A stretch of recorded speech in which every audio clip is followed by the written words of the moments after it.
نے فرمایا کیا فرمایا؟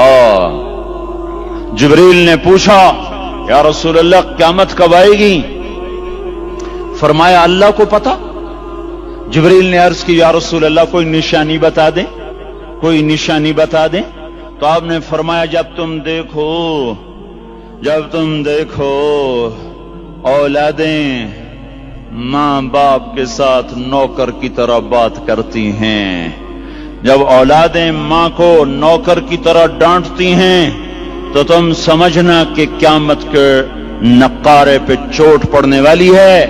میرے ایک لفظ کے اضافے کے ساتھ جب تم دیکھو کہ اسلام آباد کے نوجوان اپنی ماں کو ذلیل کر رہے ہیں، باپ کا گریبان پکڑ رہے ہیں، باپ کا حال تک نہیں پوچھتے، وہ ہائے کرتا ہے یہ ہو کرتے ہیں، ماں تڑپتی ہے یہ ہنستے ہیں، ان کو یاروں سے فرصت نہیں، ان کو کیبل اور ٹی وی سے فرصت نہیں ہے، اور ماں بڑھاپے میں کسک رہی ہے اور بڑھاپے میں وہ تڑپ رہی ہے، اور باپ کی ہائے ہائے ہے۔ جب اسلام آباد کے نوجوان اپنے ماں باپ سے نوکر جیسا سلوک کریں گے تو قیامت کے نقارے پر چوٹ پڑ جائے گی۔ میرے نبی نے یہ نہیں کہا جب حکمران شرابی اور زانی ہو جائیں گے، اور جب فوج والے بددیانت ہو جائیں گے، اور جب پولیس والے رشوت لینے والے بن جائیں گے، اور جب افسران وہ بددیانت ہو جائیں گے، نہیں، کب قیامت آئے گی؟ کب قیامت آئے گی؟ جب لوگ بت پرست ہو جائیں گے، جب زنا کی کثرت ہو جائے گی، جب شراب پی جائے گی، کب قیامت آئے گی؟ جب اولادیں ماں باپ کا گریبان پکڑ لیں گی۔ میں نے ایک لڑکی کو دیکھا اپنی ماں کو کہہ رہی تھی بکواس نہ کر، اور اس کی ماں کے موٹے موٹے آنسو اس کے گالوں پر ڈھلک رہے تھے۔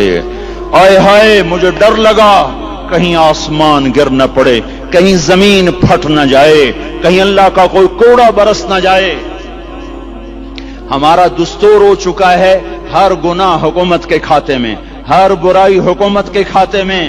کبھی اپنے بھی تو بٹن کھول کے دیکھو، کبھی اپنے بھی کون سا اسلام آباد کا گھر ہے جس میں ماں سکھی ہے اور باپ کو راحت ہے؟ کون سا گھر ہے جہاں ماؤں کا تقدس ہے، باپ کا وقار ہے؟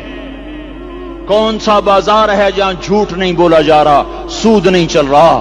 کون سا سی گلی ہے جہاں بے پرد عورتیں نہیں گزر رہی؟ کون سی گاڑی ہے جس میں میوزک نہیں بج رہا؟ اے ہے کون سا سیکٹر ہے جس میں رات کو شراب کی محفلیں نہیں سجتی، جس میں ناچ گانے کی محفلیں نہیں ہوتی؟ او میرے بھائیو،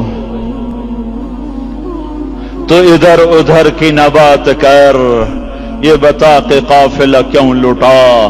مجھے راہزنوں سے گلا نہیں، تیری راہبری کا سوال ہے۔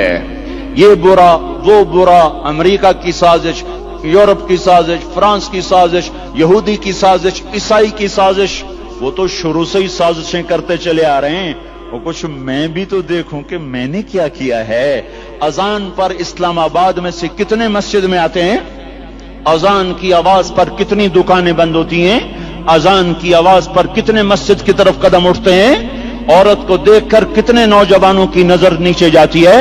موسیقی کی سرتان پر کتنے ہیں جو کان بند کر لیتے ہیں؟ ماں باپ کے آگے کون ہیں جو سر جھکاتے ہیں؟